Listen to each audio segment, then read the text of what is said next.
युवा अवस्था भी हमारे जीवन काल का कितना सुंदर समय होता है ना। बाहों में बल, मन में कुछ बड़ा कर जाने की चाह, आंखों में भविष्य के सुंदर और कोमल सपने। और इसी अवस्था में मनुष्य के भीतर पनपता है प्रेम। किसी को देखकर उस पर मन मोहित हो जाता है और फिर मनुष्य अपना सब कुछ उस पर न्यौछावर कर देना चाहता है। फिर प्रेम की परिणति होती है विवाह में। क्यों? सबको अपने खट्टे मीठे संस्मरण स्मरण हुआ है ना।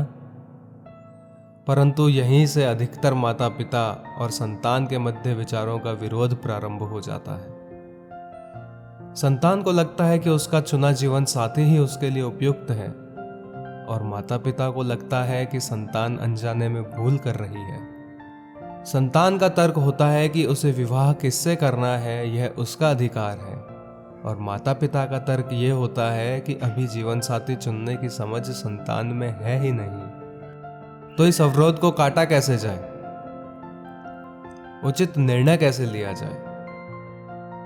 एक ही मार्ग है, अपने उत्तरदायित्व का भान और अपनों से बड़े के मापदंडों का भान।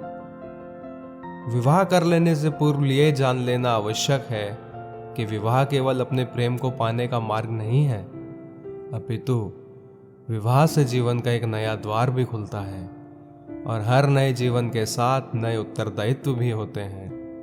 और इन उत्तरदायित्व को समझकर निर्णय लिया जाए तो विश्वास कीजिए, आपका दाम्पत्य जीवन आनंद से भरा रहेगा, और आपको कभी यह पछतावा नहीं होगा कि आपने कोई अनुचित निर्णय लिया। तो अपने उत्तरदायित्व का पालन कीजिए और मेरे साथ प्रेम से कहिए, राधे राधे।